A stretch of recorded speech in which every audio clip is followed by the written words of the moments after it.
আরে রাজা। হ্যাঁ বল দীপু। আরে ভাই, এত স্যাড কেন লাগছে তোকে? আর কি বলবো ভাই, ঘরের ফিনান্সিয়াল অবস্থা ভালো নাই রে।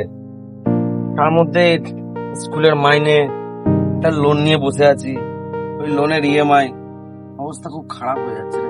দূর বোকা, এর জন্য মন খারাপ করে নাকি? আমি তো সেম গাড়ি চালাচ্ছি, একটু আপ ডাউন থাকে, ও ঠিক হয়ে যাবে।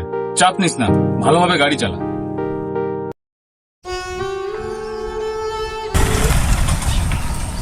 ভাই এখানে চুপচাপ বসে আছিস, আর তোর গাড়ি কই?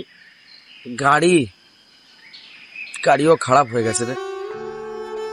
লোন ফোন সব একই জায়গায় রয়েছে। কিচ্ছু বুঝতে পারছি না রে, কিচ্ছু বুঝতে পারছি না।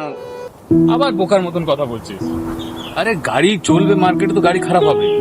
আমাকে দেখ, একই কাজ করছি, স্ট্রংলি লড়ছি। Be strong.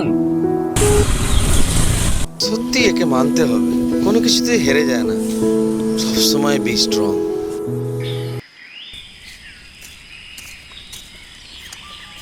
গাড়িটা তো এখানে আছে, মালটা কোথায় গেছে দেখি তো।